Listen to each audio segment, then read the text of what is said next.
Hello అండి. ఇవాళ అయితే నేను ఐదర్గూడలో ఉన్న డీమార్ట్కి వచ్చాను. ఇదైతే అన్ఎక్స్పెక్టెడ్గా అండి, అనుకోలేదు డీమార్ట్కి వెళ్దామని చెప్పేసి. సడన్గా అక్కడ పని ఉంటే వెళ్తే డీమార్ట్ కనిపించింది, అందులోకి వెళ్ళిపోయాము. కానీ ఇందులోకి వెళ్ళినాక కూడా గట్టిగానే బిల్లు కూడా అయ్యింది.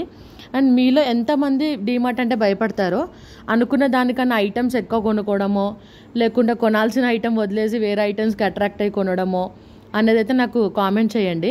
నేనైతే ఫస్ట్ కేటగిరీనండి.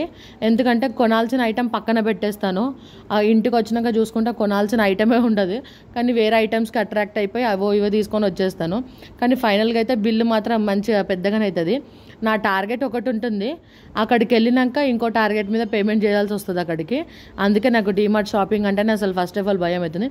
ఇంకా ఇందులో పిల్లలను తీసుకొని వెళ్ళామంటే ఇంకా అంతే సంగతి అండి, ఇంకా చెప్పాల్సిన అవసరం లేదు.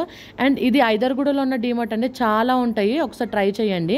ఫైనల్గా అయితే కేఎఫ్ నీలఫర్కి వెళ్ళి కాఫీ తాగేసి ఇంటికి వచ్చేసామండి. నచ్చితే మాత్రం లైక్ అండ్ సబ్స్క్రైబ్.